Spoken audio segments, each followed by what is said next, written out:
بسم الله الرحمن الرحيم ومن تبعهم بإحسان إلى يوم الدين. فعن عبيد الله بن محصن الأنصاري الخطمي قال قال رسول الله صلى الله عليه وسلم: من أصبح منكم آمنا في سربه معافا في جسده عنده قوت يومه فكأنما حيزت له الدنيا بحذافيرها. رواه الترمذي وقال حديث حسن. Alhamdulillah, brothers and sisters, we're continuing with the prophetic principles, and these prophetic principles give us perspective in life.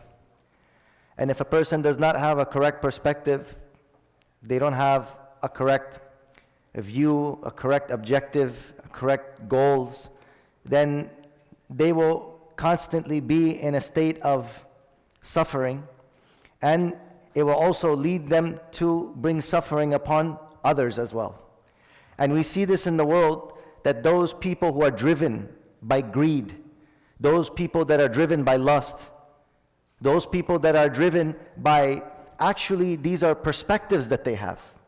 And I want to get to this point of how our incorrect objective or perspective in life actually can lead us to destroying ourselves and destroying others. And the fundamental cure, the fundamental remedy to these problems is correcting your perspective. In a sense, faith. Our faith are the principles in this world that we live by.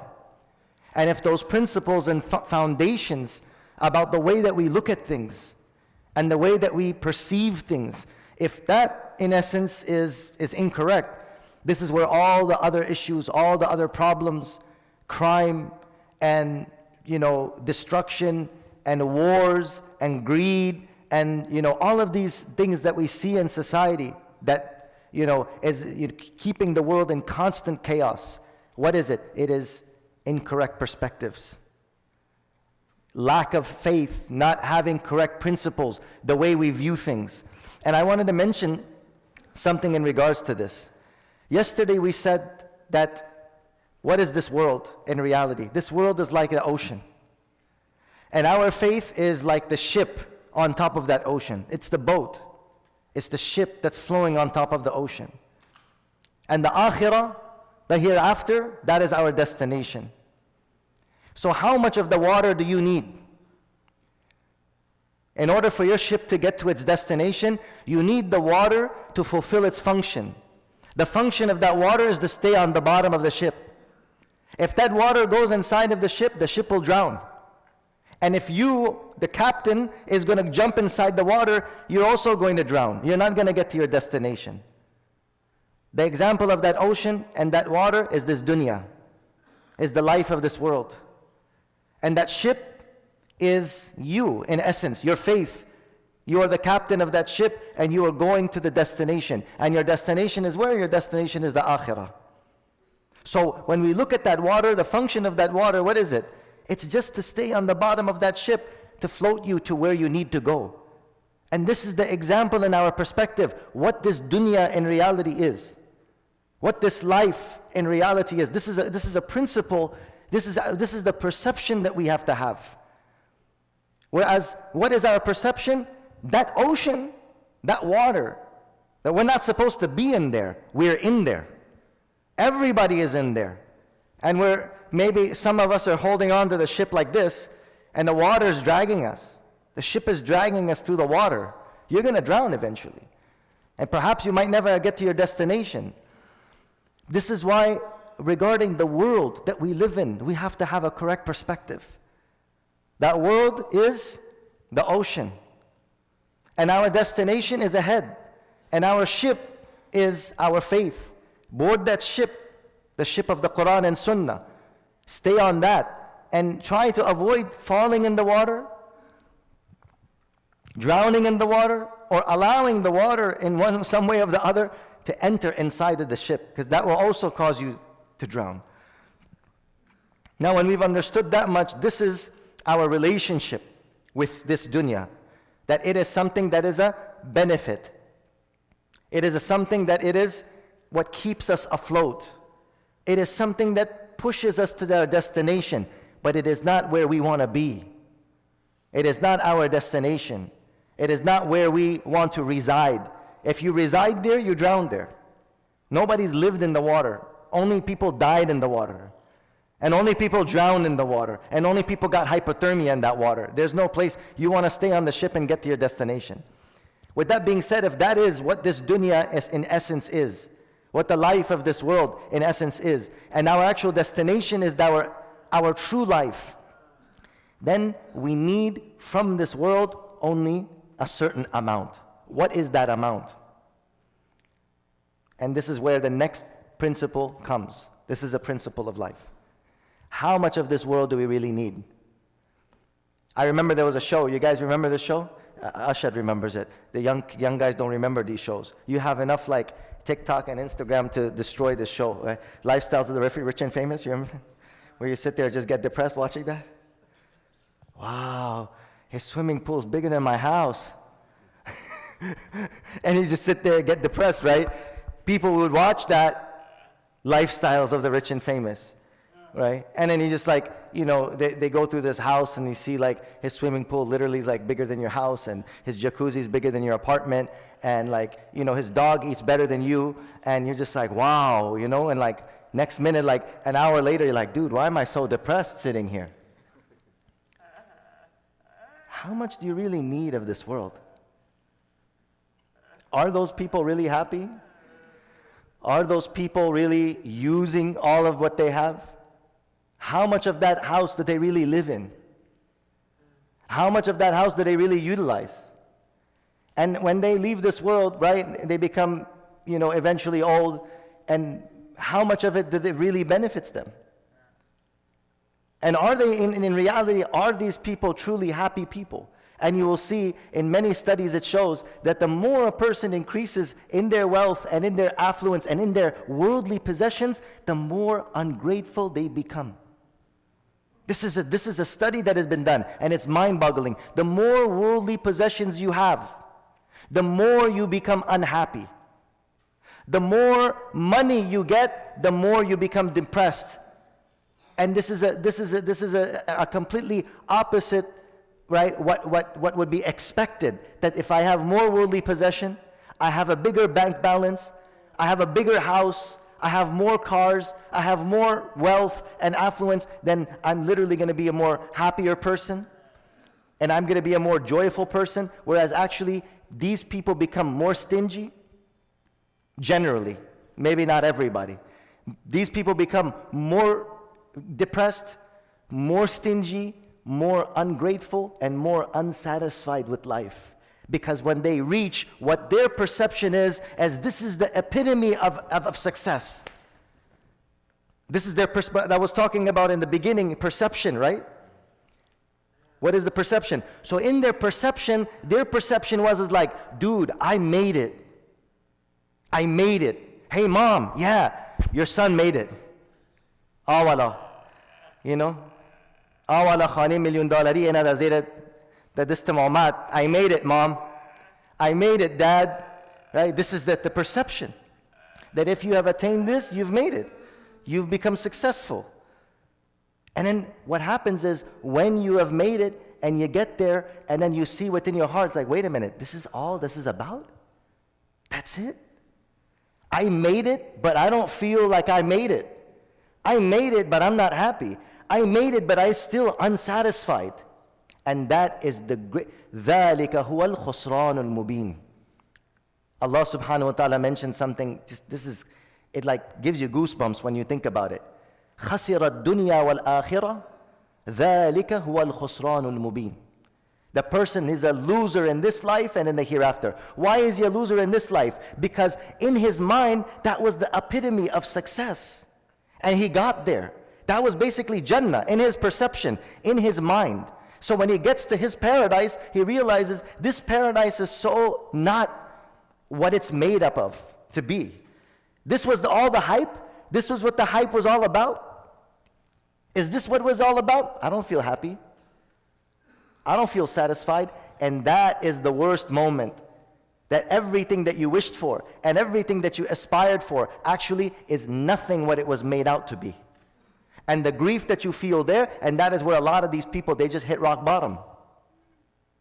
They hit rock bottom and the biggest depression because they're like, wow, it's not what it was made out to be. And that is the greatest feeling of loss and depression that a person can ever feel.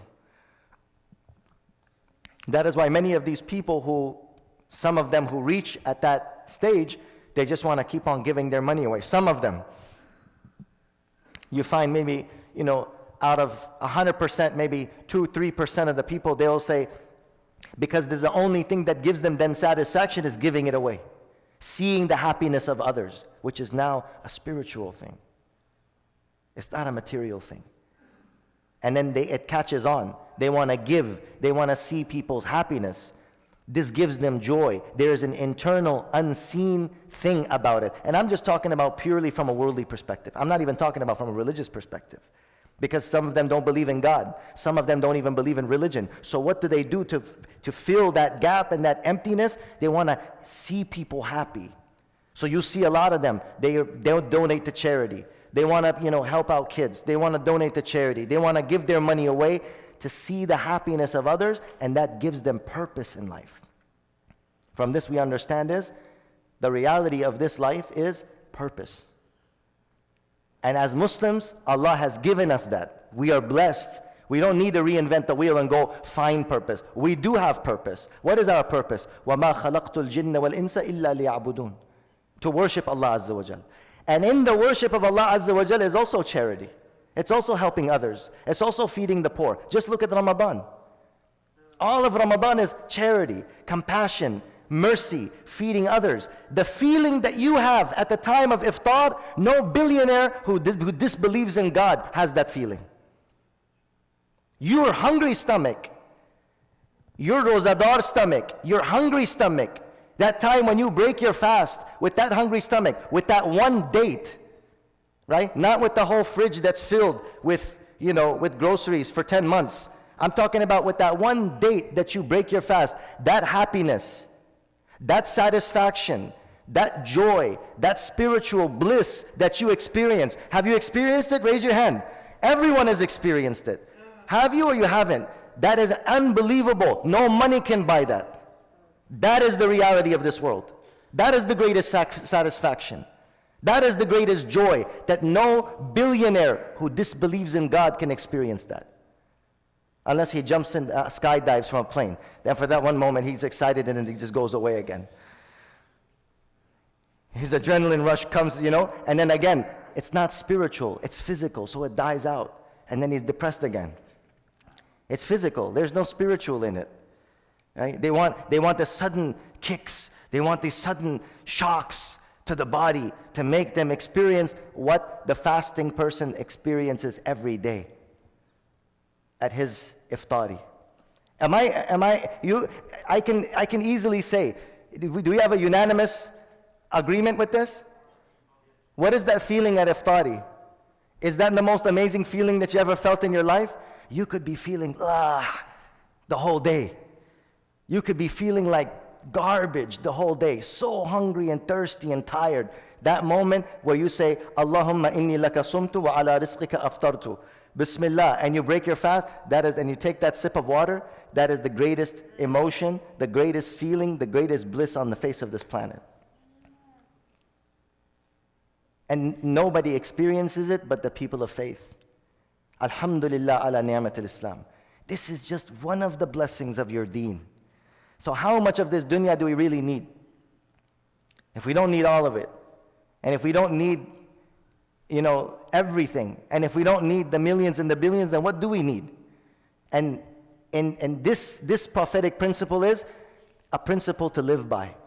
Because when you keep that as the epitome of success, when you get there, if you never get there, you will always be unfulfilled. I'll give you two scenarios, right? The billionaire life, the millionaire life, the one that we all aspire for, right? Keeping up with the Joneses. We all aspire to become like that, right? And then either you get there or you don't get there. If you don't get there, you're unfulfilled. Hey ma, I didn't make it. Your son didn't make it. I just work a 9-to-5 job. I'm just a no good nobody. Yeah, is that true? Who told you that? That is a status quo we make up in our own minds. We made that up, that you're a nobody. Whereas the Prophet ﷺ said, you're a somebody.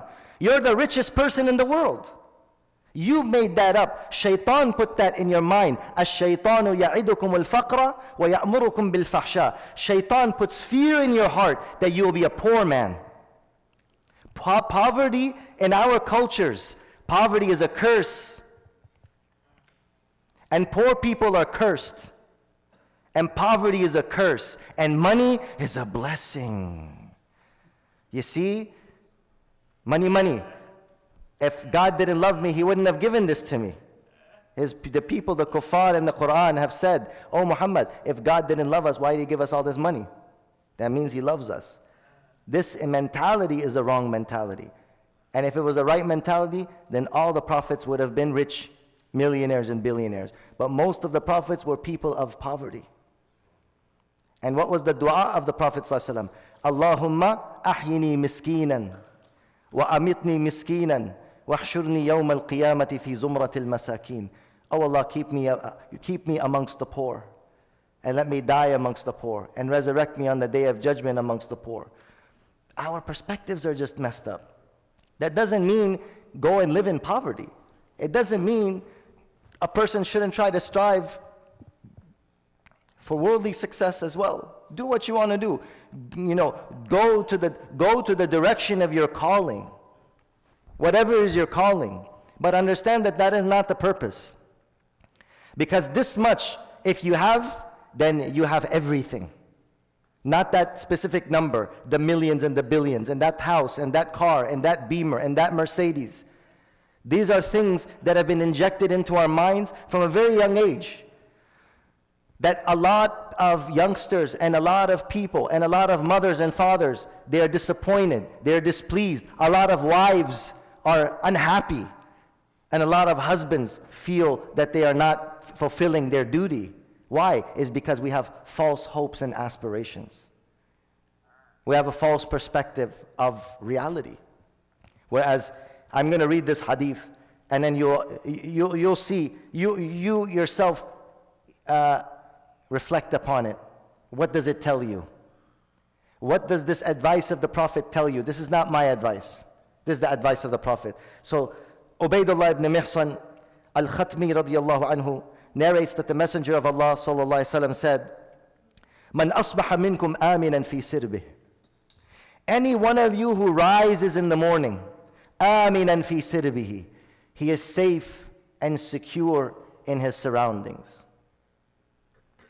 That's number one. You wake up in the morning and you're safe and secure in your surroundings.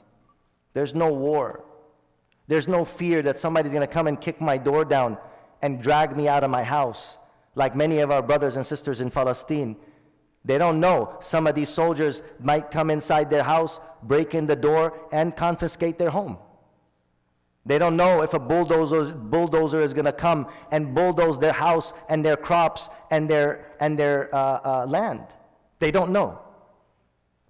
Any day that their son or their nephew or their husband goes out of the house, they don't know, is my husband, my nephew, my son, my boy, my daughter, are they going to come back home alive, or are they going to be incarcerated? They're going to be taken, they're going to be questioned, they're going to be thrown into prison. I don't know.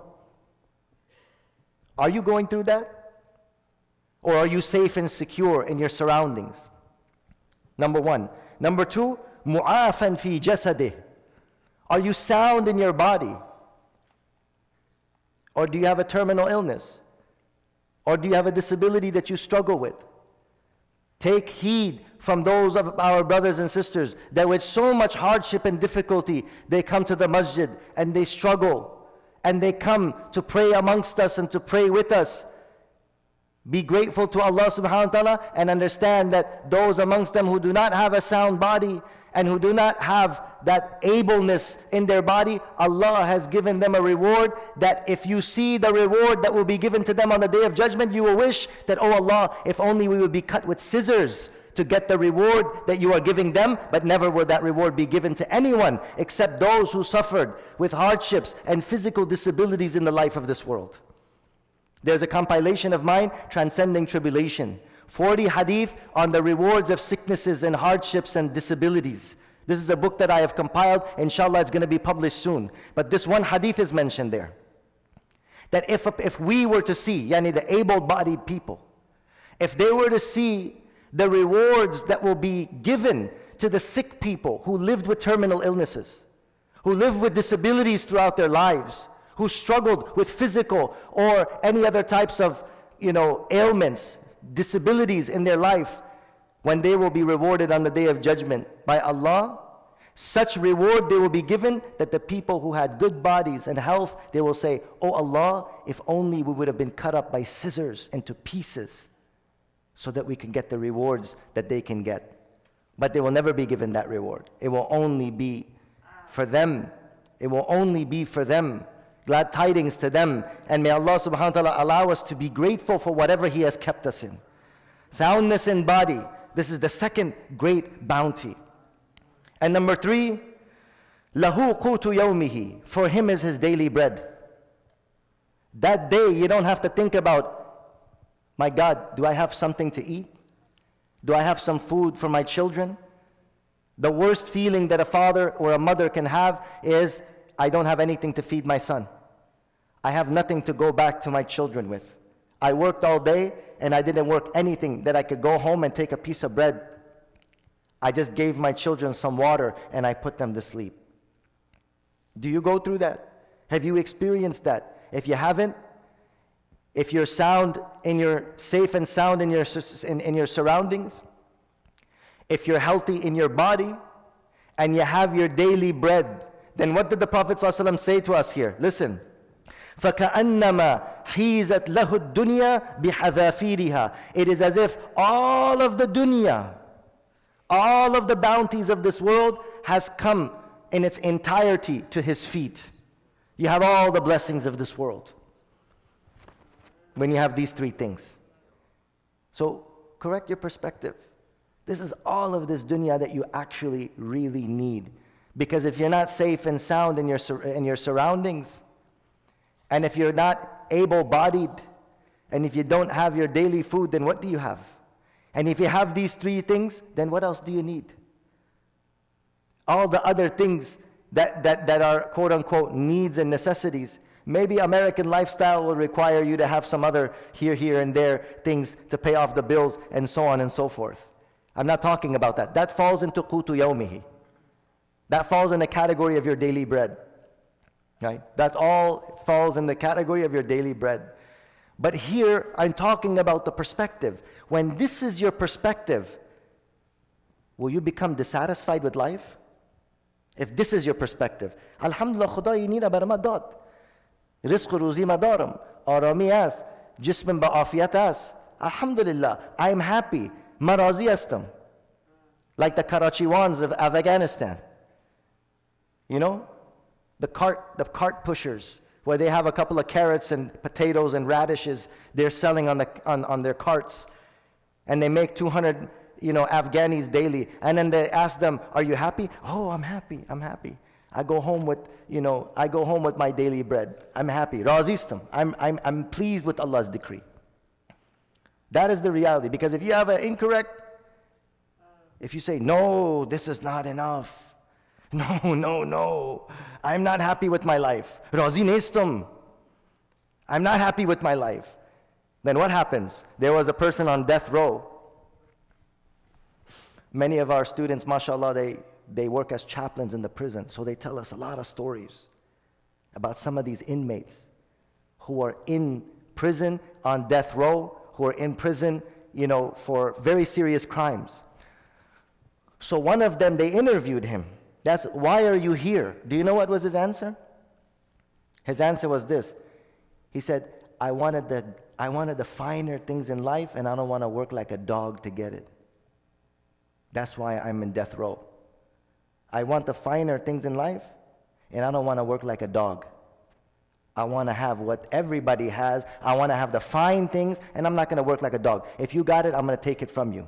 That's as simple as it is. Think about that. What is that? That's perspective. That's perspective. I want the finer things in life. Ichista. Nana khushka kata'aw. To heck with that. I don't want, daily bread. Okay, I got a back and I'm sound in my health and I'm safe in my surroundings. No, I want what he got. I want that Benz. I want that gold chain. I want that Rolex. I want those shoes. I want that house. But guess what? I ain't working like a dog to get it. So what this person did, he did armed robbery. Breaking and entering, armed robbery on a family. He duct taped them all in the house, father, mother, and 3 children. And I think he had injured one of them or hurt one of them, but he was actually caught. And the way that he had beaten them up and brutalized them, it was something like attempted murder upon him, and he got, for whatever, I think he may have killed one of them as well. He got life in prison. He was actually, he was on death row.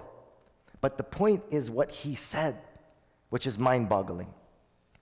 From death row, he is telling us, he said, it's not worth it. Just live a simple life. He said to himself, I wish now that I would have just settled with, I've been happy with what I had. Today I wouldn't have been here. To just be happy, I would have been with my family. My mom died while I was in prison. I was separated from my loved ones. And he was talking about himself, my girlfriend, I wanted to marry her. I'm never going to be able to marry her again. And all of that is what? Because I wanted the finer things in life. I didn't want to work like a normal person. I didn't want to settle for a good life, for an easy life, for a normal life, for a simple life, for a working man's life, which is happiness. Really, brothers and sisters, really it is. All this Instagram and all this Facebook and all these lives that people put on the screen, there's no joy in that. Here the Prophet ﷺ is telling us, this is the principle of life that you should have. That this is all of the blessings of this world. Anything more than that, you will see it comes with its trouble, it comes with its headaches, it comes with its worries, it comes with its concerns, and it comes with all the other things it comes with. But if you have your safety and security, and you have your sound body, and you have your daily bread, then understand that you have the whole world, lifestyles of the rich and famous, right at your feet. You don't need all of that other stuff. May Allah subhanahu wa ta'ala give us the understanding of what has been said. Wa akhiru da'wana alhamdulillahi rabbil alamin.